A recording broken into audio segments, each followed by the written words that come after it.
Olá, meus amigos, um dia de muita paz para todos nós. Hoje, exatamente 26 de julho de 2024, estamos nós reunidos para estudarmos a obra A Gênese. Nós estamos no capítulo 1, intitulado Caráter da Revelação Espírita. Vamos iniciar fazendo a nossa prece de gratidão, que será realizada pela nossa querida amiga Lígia, e ela mesma irá fazer a recapitulação, situalizar onde nós estamos para darmos continuidade à nossa leitura. Mestre e amigo Jesus, é uma honra poder participar de mais esse estudo, porque sabemos que uma vez reunidos em Teu nome, estás entre nós. Nos envolva, Senhor, com a Sua paz.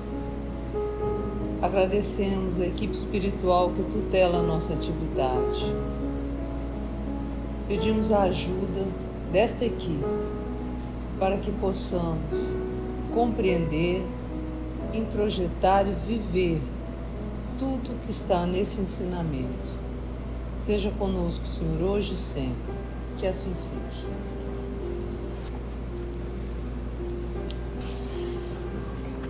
Bom, o item 30 do capítulo 1 vem falando sobre o espiritismo que parte da doutrina do Cristo, que todos são criados simples e ignorantes, que progridem de acordo com seus esforços, que não existem demônios, são espíritos ainda mais atrasados, que os anjos não são criaturas especiais, simplesmente progrediram. E diz que toda a criação resulta da grande lei de unidade que rege o universo e que o fim comum é a perfeição. E hoje vamos para o item 31. Pelas relações que agora pode estabelecer com aqueles que deixaram a Terra, o homem possui não só a prova material da existência e da individualidade da alma, como também compreende a solidariedade que liga os vivos aos mortos deste mundo e os desse mundo aos dos outros planetas. Conhece a situação deles no mundo dos espíritos, acompanha-os em suas migrações, testemunha suas alegrias e penas, sabe porque são felizes ou infelizes e a sorte que lhes está reservada conforme o bem ou o mal que fizeram. Essas relações iniciam o homem na vida futura, que ele pode observar em todas as suas fases, em todas as suas peripécias. O futuro já não é uma vaga esperança, mas um fato positivo, uma certeza matemática. Desde então, a morte nada mais tem de aterrador, por lhe ser a libertação, a porta da verdadeira vida.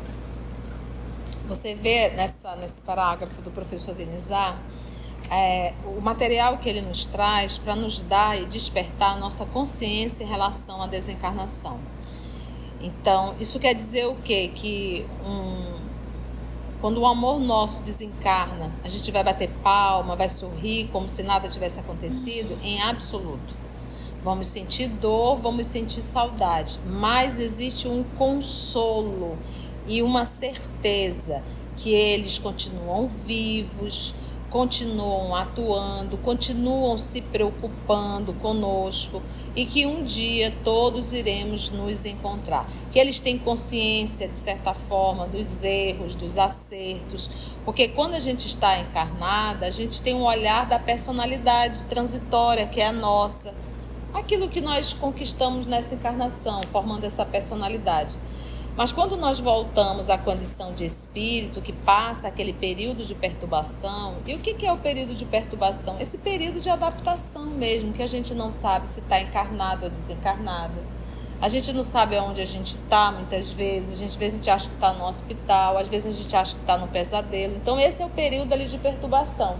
Passando esse período de perturbação, o espírito passa a compreender a sua condição que está, e começa a entender tudo aquilo que devia ter feito e não fez, os erros e o acerto, e já começa a sair uma nova programação.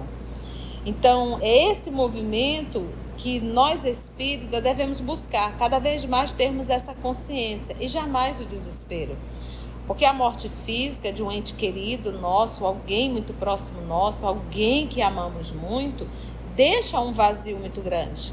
Mas nós temos esse consolo. E agora imagina esse ser partindo sem esse conhecimento, bate um desespero muito grande. Aquela ideia de que eu nunca mais vou ver essa pessoa. Isso é algo terrível, né? A pessoa sumiu, desapareceu da tua frente, você nunca mais vai ver essa pessoa. Isso realmente é desesperador. Que bom se o Espiritismo já fosse compreendido por toda a humanidade. Isso daria uma responsabilidade e daria também um consolo muito grande à humanidade terrena. Esse é o nosso futuro. Iremos caminhar para isso. Enquanto isso, muitos fazem achando que não terão que prestar contas, outros se desesperam achando que nunca mais irão ver os seres amados, não é verdade? 32.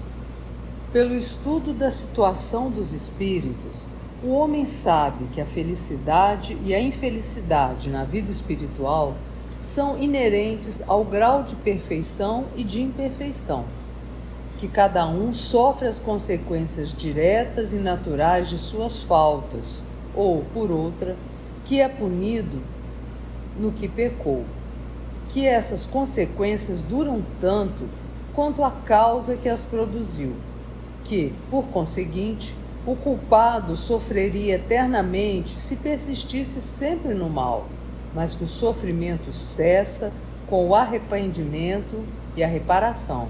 Ora, como depende de cada qual o seu aperfeiçoamento, todos podem, em virtude do livre-arbítrio, prolongar ou abreviar seus sofrimentos, como o doente sofre pelos seus excessos enquanto não lhes põe termo. Então vamos pegar pelo finalzinho dele. Vamos dizer que você tem uma gastrite crônica. Então, se você quer viver bem com essa gastrite crônica, você tem que controlar as emoções e tem que educar a alimentação, né? Então, tanto a emoção vai te tirar, vai te prejudicar, quanto a alimentação, o tipo de alimentação, o tempo, né? A durabilidade, mastigação, uma série de fatores vão contribuir para essa irritabilidade que está no teu estômago melhorar ou acentuar até virar uma úlcera. Então a gente observa que está na nossa mão a responsabilidade de manter essa gastrite equilibrada até o ponto de curar, se formos criaturas disciplinadas em relação a isso. Caso contrário, se nós não formos disciplinados, formos pessoas extremamente irritadas, tomarmos todo tipo de refrigerante, bebida alcoólica, gordura, comer em horários variados, essa gastrite ela vai piorar, vai virar uma úlcera e eu vou sofrer muito com as consequências. Quando nós falamos da parte moral, não é diferente. Então, se eu não mudo a minha atitude, ele usou duas palavras aqui, que tem muitas pessoas que incomodam. Às vezes, as pessoas desavisadas, eu digo que até mesmo nossos irmãos acabam sendo inimigos da doutrina espírita, dizem que a obra básica está ultrapassada por conta de termos. Punido, pecou.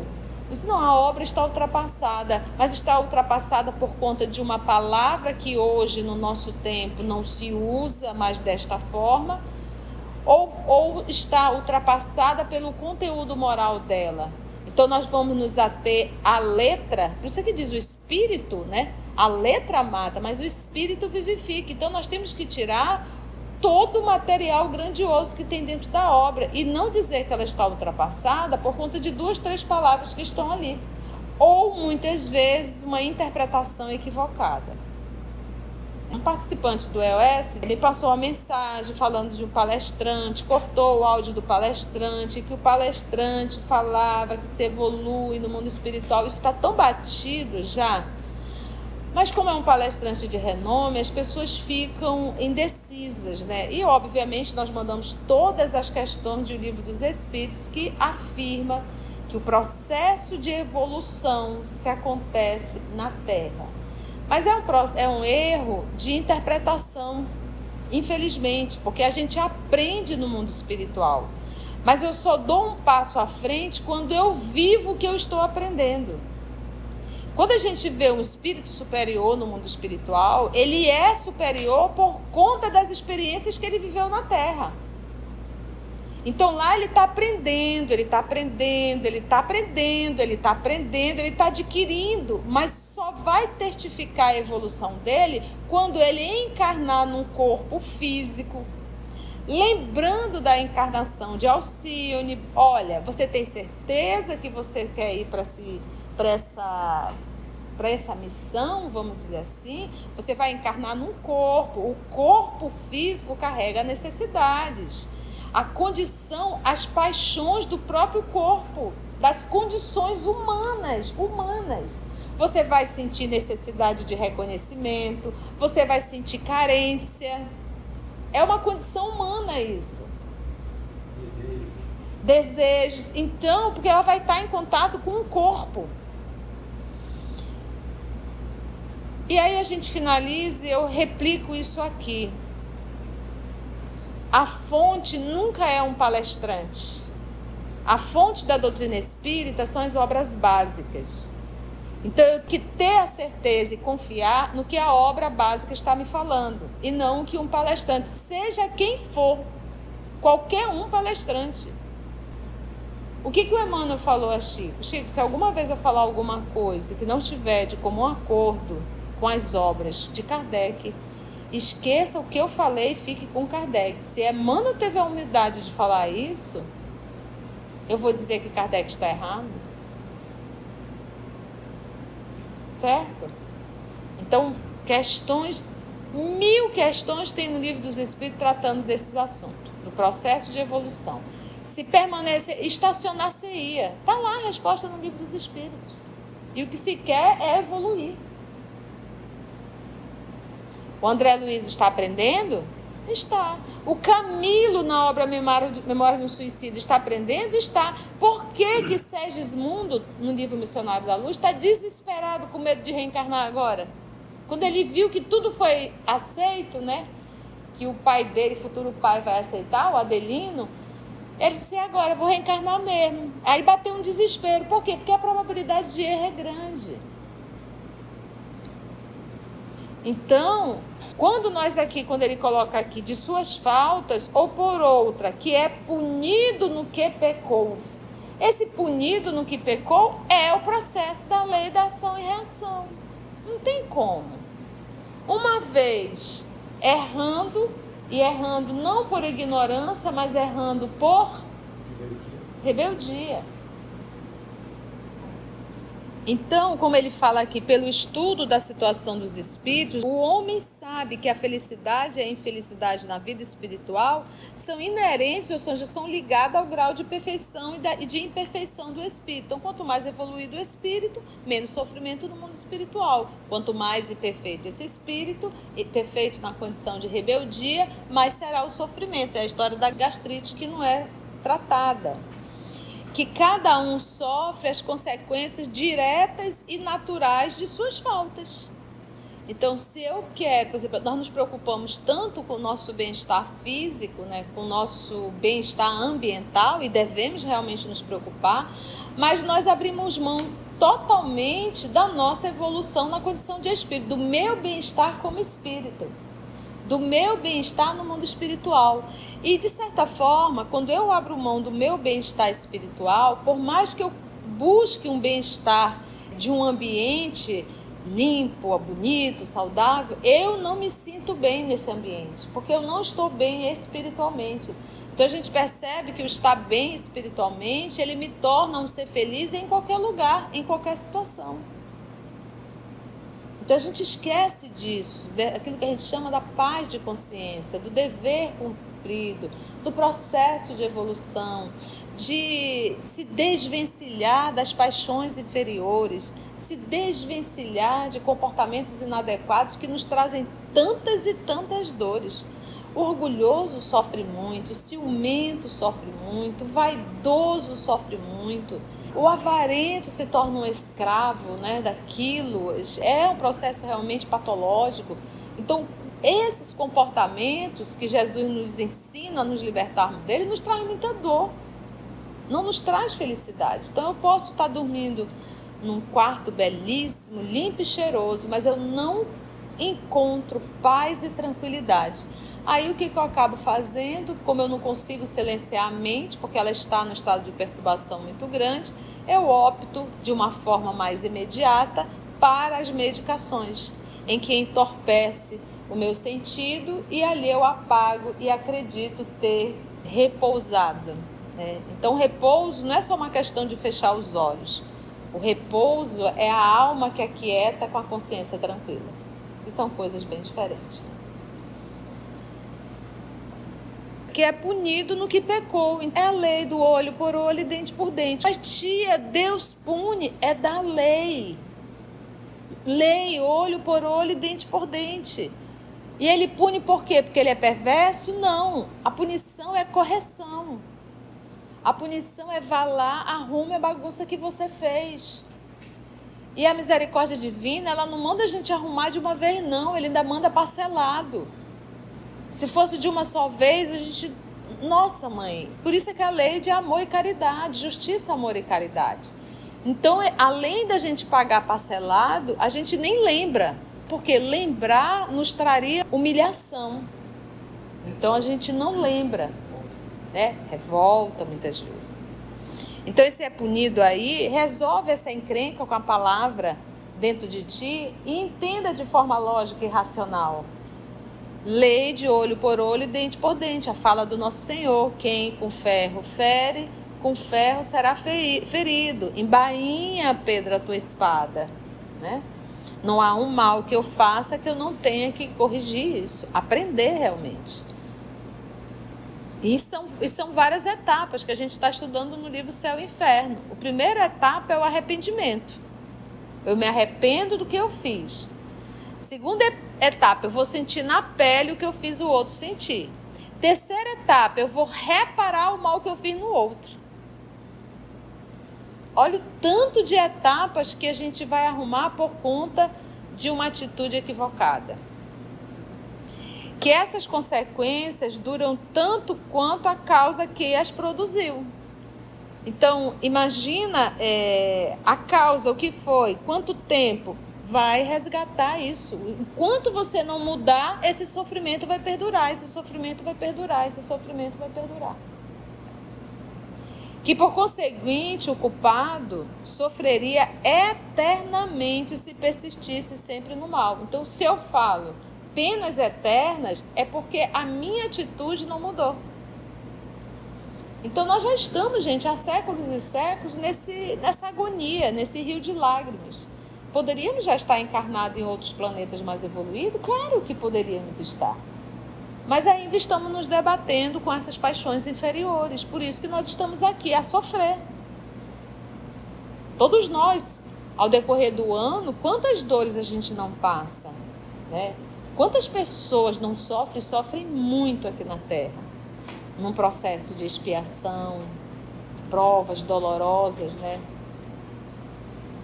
Mas que o sofrimento cessa com o arrependimento e a reparação. É a história da gastrite. Se eu não mudar o meu comportamento, ela vai continuar me trazendo muita dor e muito mal-estar. A partir do momento que eu mudo a minha atitude, a gastrite vai começar a cicatrizar. Assim é a nossa conduta moral.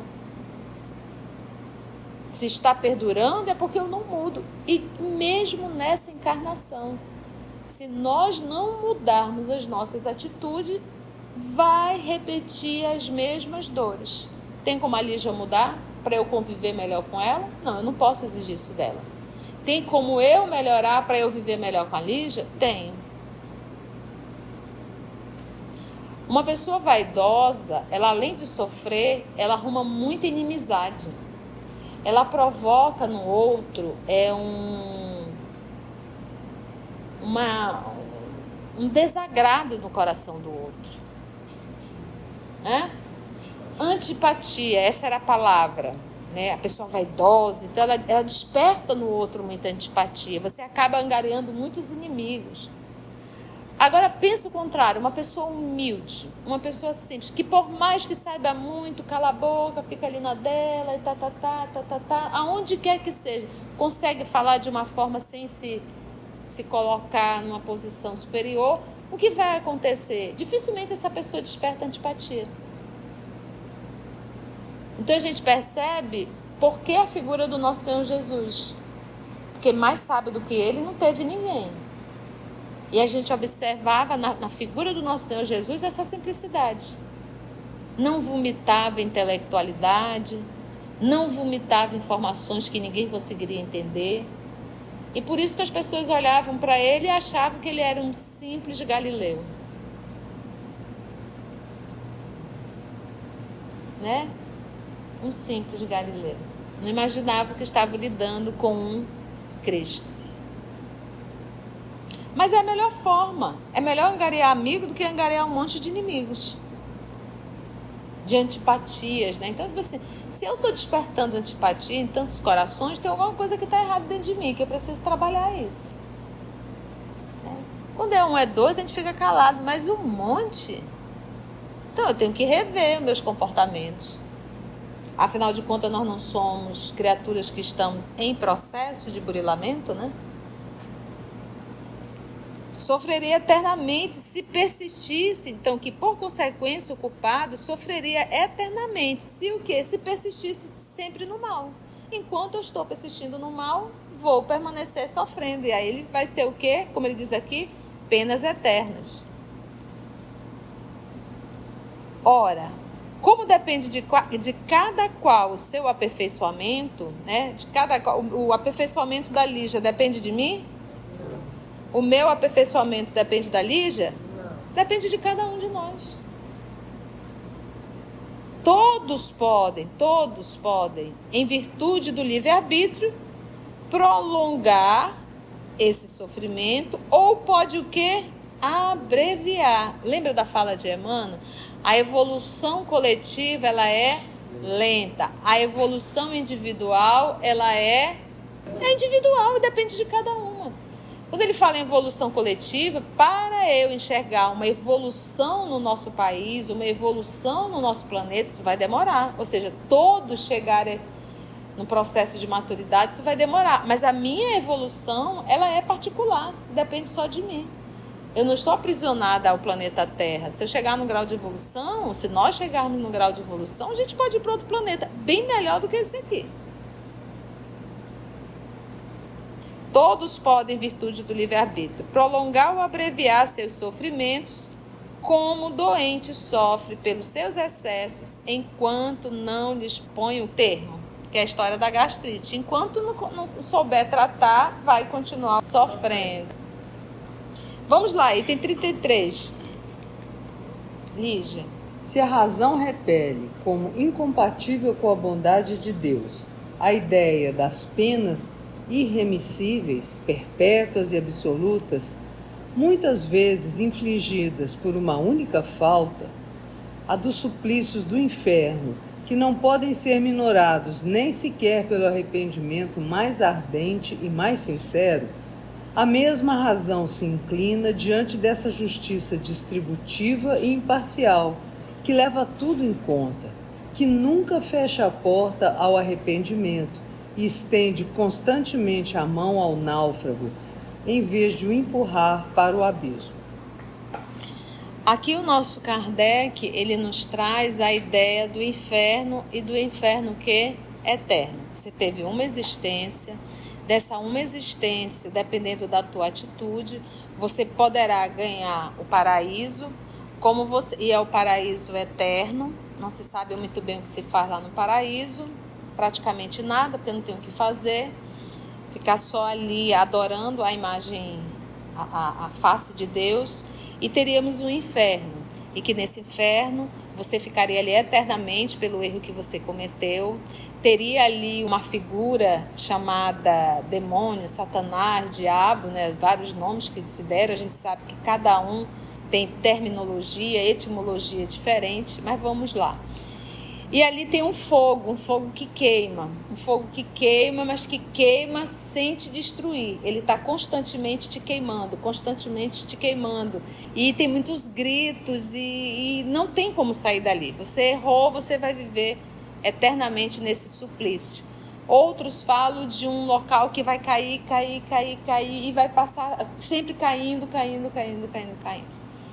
Ele diz assim: se a razão repele como incompatível com a bondade de Deus a ideia das penas sem perdão, penas perpétuas, penas absolutas, né? Muitas vezes infligidas por uma única falta. A pessoa errou uma vez, errou, já era.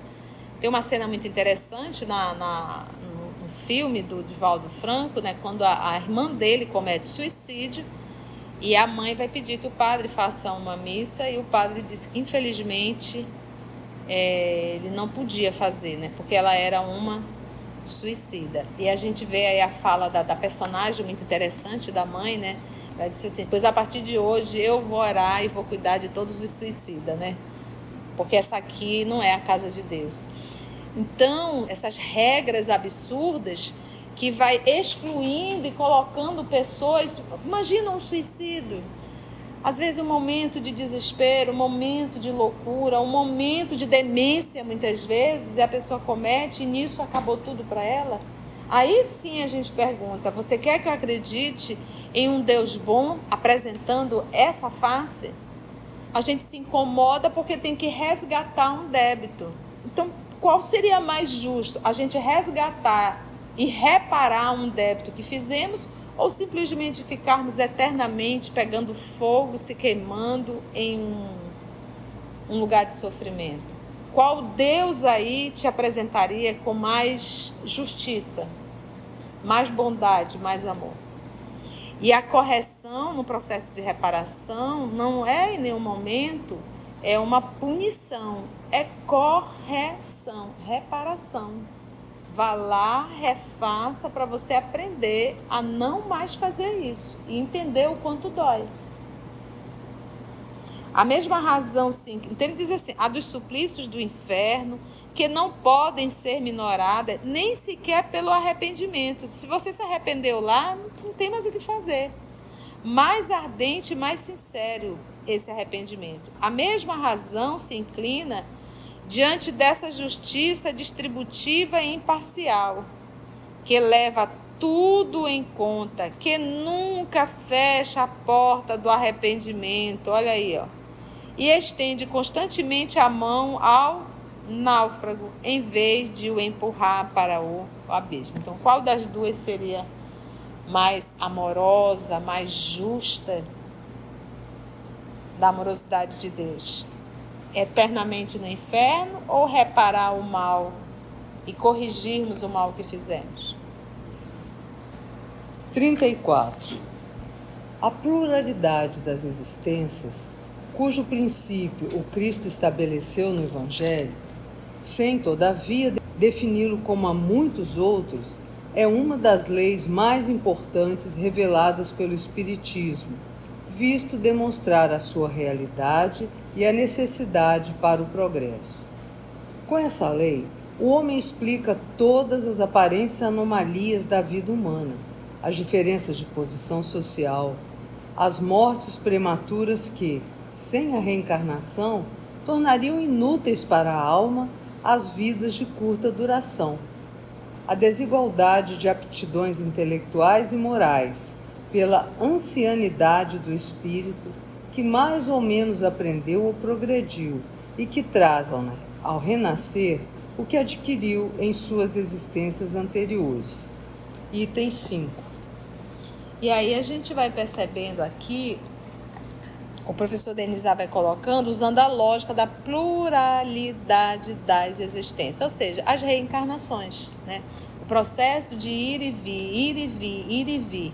E ele diz, cujo princípio Cristo estabeleceu no Evangelho. Então, só para a gente sempre usar a lógica, a palavra reencarnação foi criada por Allan Kardec. Uma nova ciência, novos termos. Então, a palavra foi criada por Kardec, reencarnação. O fenômeno da reencarnação é uma lei que rege o universo e que sempre existiu. Então, quando Jesus conversa lá com o doutor da lei, né, aquele que conhecia a lei de Moisés, que ensinava Jesus diz, o homem tem que nascer de novo. Então ele não vai dizer, o homem tem que reencarnar. A palavra nem existia. O homem tem que nascer de novo. Como eu, um homem velho, posso nascer de novo? Como eu posso entrar na barriga, no ventre da minha mãe? E aí Jesus disse, se tu que é doutor em Israel, não consegue entender as leis da terra, como tu queres que eu te explique as leis do céu? É como se você tem evolução moral para entender isso? A outra coisa que nós temos que entender, quando a gente está lendo lá a obra há 2000 anos, logo no início tem aquele diálogo do senador Públio Lentulus com seu amigo, acho que é o Flamínio, se não me falha a memória, logo no início. E Flamínio está conversando com ele sobre o quê? A reencarnação, que era um ensino, só que ele não usa a palavra reencarnação, ele fala outras existências, né? Outras vidas. E aí ele vai falar dessas lições que eram trazidas do Egito. E nós sabemos, se nós conversarmos com o irmão judeu, o judeu mesmo, aquele que estuda, eles sabem da reencarnação e eles acreditam na reencarnação. Porque nós sabemos que isso foi retirado do Novo Testamento, ali, naquele período onde Constantino decidiu, né, um pouquinho depois de Constantino, lá com a Teodora, né, o concílio. Então, é um fato, é uma lógica. Se não houver isso, não faz sentido. Aí ele vem aqui e diz, vamos pensar junto comigo? Ele diz assim, olha, sem todavia defini-lo, como há muitos outros, é uma das leis mais importantes reveladas pelo Espiritismo. Revelada, porque ela já existia, ela não foi criada. É uma revelação. Visto demonstrar sua realidade e a necessidade para o progresso. Com esta lei, a lei da reencarnação, da pluralidade das existências, o homem explica todas as aparentes anomalias da vida humana. Quais são essas anomalias? A diferença de posição social. Por que um nasce rico, um nasce classe média, outro nasce pobre e tem outros que nascem na miséria? Por que tem uns nascem com pai e mãe, outros nascem só com o pai, outros nascem só convivendo com a mãe? Ou outros simplesmente não têm nem pai nem mãe, são criados por avós, outros nem avós, são jogados praticamente em orfanatos. Por quê? Qual foi o critério? Se tudo começou ali, essa é a primeira encarnação? E por que um com tanto e outro sem nada, nada, nada, nada, nada? Porque um com os pais tão amorosos, outro com pais que agridem, abusam dos próprios filhos. As mortes prematuras que, sem a reencarnação, tornariam inúteis para a alma as vidas de curta duração. Imagina uma criança que nasceu e durou 2 horas. 1 hora. 3 meses. 5 anos, né? Vai ganhar a vida eterna se tornando um anjo. Mas, poxa, ele não experimentou nenhuma prova, nenhuma dor, nenhuma decepção, nenhum sofrimento.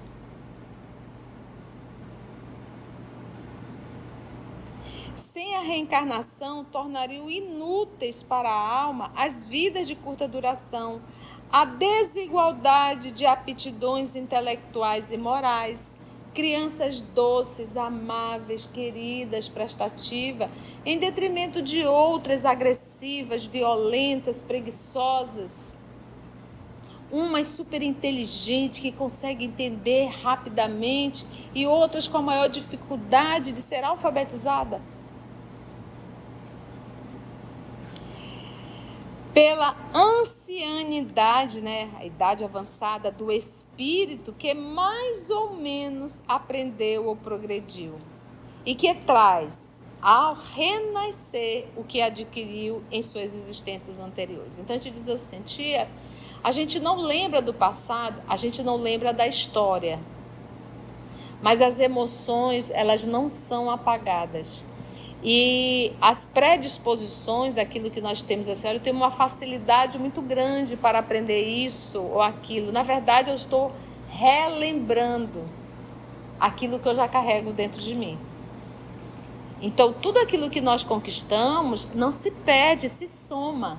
Se não, meus irmãos, se não somasse, se essa fosse a nossa primeira encarnação, nós estaríamos batendo pedra na pedra para tentar fazer fogo.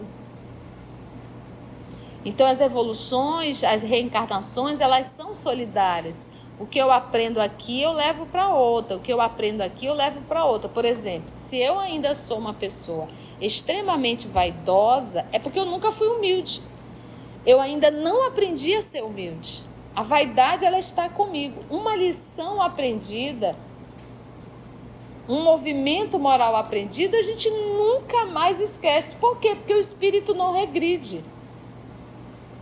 Se eu ainda carrego a vaidade, se eu ainda carrego o orgulho, se eu ainda carrego o egoísmo, se eu ainda carrego os ciúmes, é porque eles estão comigo ao longo de todos esses séculos. Faz sentido isso? Né? Então, se eu ainda me pego numa situação de extrema vaidade, humildade ainda não faz parte da minha vida. Nunca fez.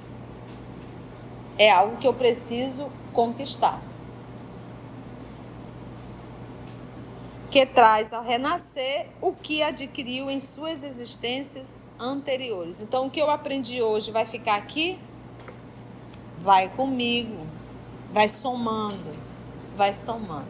E quando ao encontro de alguma situação, vai desencadear aquilo que está dentro de mim.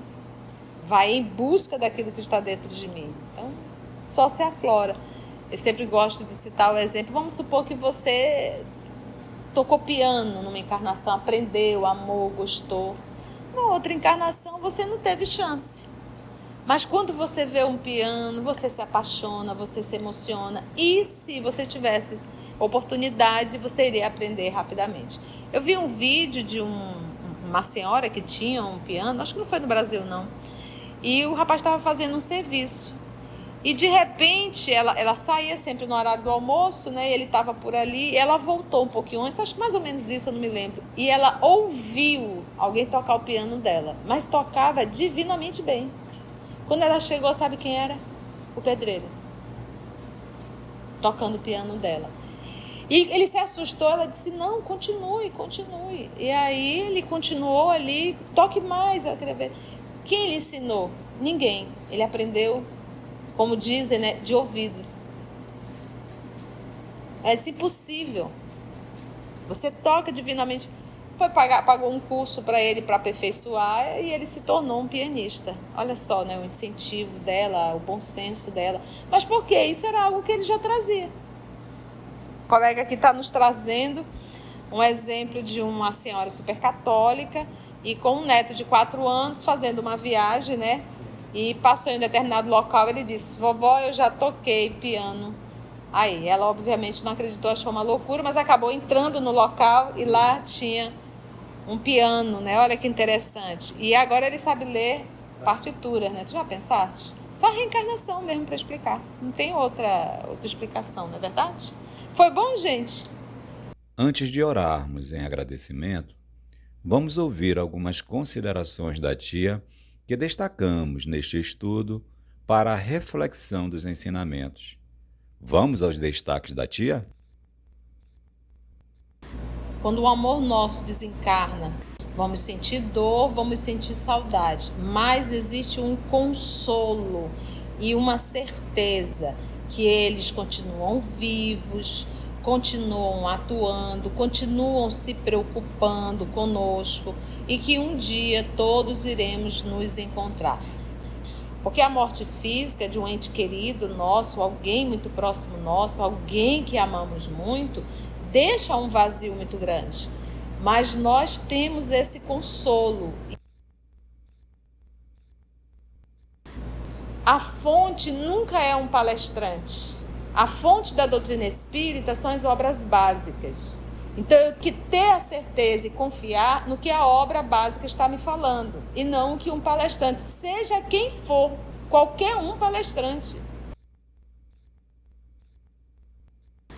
Quanto mais evoluído o espírito, menos sofrimento no mundo espiritual. Quanto mais imperfeito esse espírito, e perfeito na condição de rebeldia, mais será o sofrimento.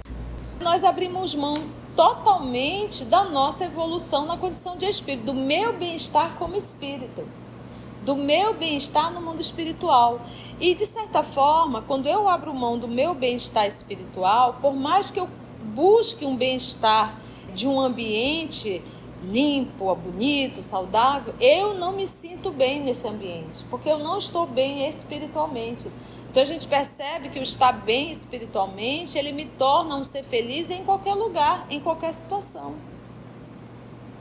Então a gente esquece disso, daquilo que a gente chama da paz de consciência, do dever cumprido, do processo de evolução, de se desvencilhar das paixões inferiores, se desvencilhar de comportamentos inadequados que nos trazem tantas e tantas dores. O orgulhoso sofre muito, o ciumento sofre muito, o vaidoso sofre muito, o avarento se torna um escravo, né, daquilo. É um processo realmente patológico. Então, esses comportamentos que Jesus nos ensina a nos libertarmos dele, nos traz muita dor, não nos traz felicidade. Então eu posso estar dormindo num quarto belíssimo, limpo e cheiroso, mas eu não encontro paz e tranquilidade. Que é punido no que pecou. É a lei do olho por olho e dente por dente. Mas tia, Deus pune, é da lei. Lei, olho por olho e dente por dente. E ele pune por quê? Porque ele é perverso? Não. A punição é correção. A punição é vá lá, arrume a bagunça que você fez. E a misericórdia divina, ela não manda a gente arrumar de uma vez, não. Ele ainda manda parcelado. Então, além da gente pagar parcelado, a gente nem lembra. Porque lembrar nos traria humilhação. Então, se eu falo penas eternas, é porque a minha atitude não mudou. Então nós já estamos, gente, há séculos e séculos nessa agonia, nesse rio de lágrimas. Poderíamos já estar encarnados em outros planetas mais evoluídos? Claro que poderíamos estar. Mas ainda estamos nos debatendo com essas paixões inferiores. Por isso que nós estamos aqui a sofrer. Se nós não mudarmos as nossas atitudes, vai repetir as mesmas dores. Qual seria mais justo? A gente resgatar e reparar um débito que fizemos, ou simplesmente ficarmos eternamente pegando fogo, se queimando em um lugar de sofrimento? Qual Deus aí te apresentaria com mais justiça, mais bondade, mais amor? E a correção no processo de reparação não é em nenhum momento uma punição, é correção, reparação. Vá lá, refaça para você aprender a não mais fazer isso e entender o quanto dói. Então, qual das duas seria mais amorosa, mais justa da amorosidade de Deus? Eternamente no inferno ou reparar o mal e corrigirmos o mal que fizemos? A palavra reencarnação foi criada por Allan Kardec. Uma nova ciência, novos termos. Então, a palavra foi criada por Kardec, reencarnação. O fenômeno da reencarnação é uma lei que rege o universo e que sempre existiu. Então, quando Jesus conversa lá com o doutor da lei, né, aquele que conhecia a lei de Moisés, que ensinava, Jesus diz, o homem tem que nascer de novo. Então ele não vai dizer, o homem tem que reencarnar. A palavra nem existia. A gente não lembra do passado, a gente não lembra da história. Mas as emoções, elas não são apagadas. E as predisposições, aquilo que nós temos assim, eu tenho uma facilidade muito grande para aprender isso ou aquilo. Na verdade, eu estou relembrando aquilo que eu já carrego dentro de mim. Então, tudo aquilo que nós conquistamos não se perde, se soma. Se não, meus irmãos, se não somasse, se essa fosse a nossa primeira encarnação, nós estaríamos batendo pedra na pedra para tentar fazer fogo. Então, as evoluções, as reencarnações, elas são solidárias. O que eu aprendo aqui, eu levo para outra. O que eu aprendo aqui, eu levo para outra. Por exemplo, se eu ainda sou uma pessoa extremamente vaidosa, é porque eu nunca fui humilde. Eu ainda não aprendi a ser humilde. A vaidade, ela está comigo. Uma lição aprendida, um movimento moral aprendido, a gente nunca mais esquece. Por quê? Porque o espírito não regride. Se eu ainda carrego a vaidade, se eu ainda carrego o orgulho, se eu ainda carrego o egoísmo, se eu ainda carrego os ciúmes, é porque eles estão comigo ao longo de todos esses séculos. Faz sentido isso?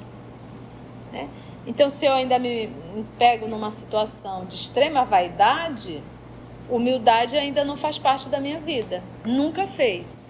É algo que eu preciso conquistar.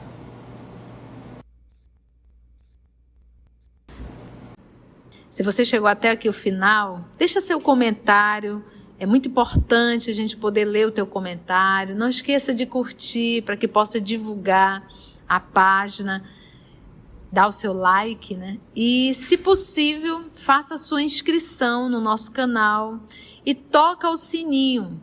Porque quando você toca o sininho, o YouTube avisa para você quando o EOS publicar um novo estudo. Então, receba um grande abraço da família EOS Manaus. Assim, concluindo o nosso estudo de hoje e agradecendo o nosso Mestre Jesus por mais este momento de aprendizado, vamos orar? Assim agradecemos ao nosso Pai Criador, agradecemos ao nosso Senhor Jesus por mais essa oportunidade que nos deu e que nos dá de esclarecimento e estudo. E aos nossos amigos espirituais, a vocês, amigos, que aqui estão nos inspirando, nos conduzindo para o trabalho que realizamos, em nome do nosso Mestre Jesus. Graça te damos, Senhor, que assim seja.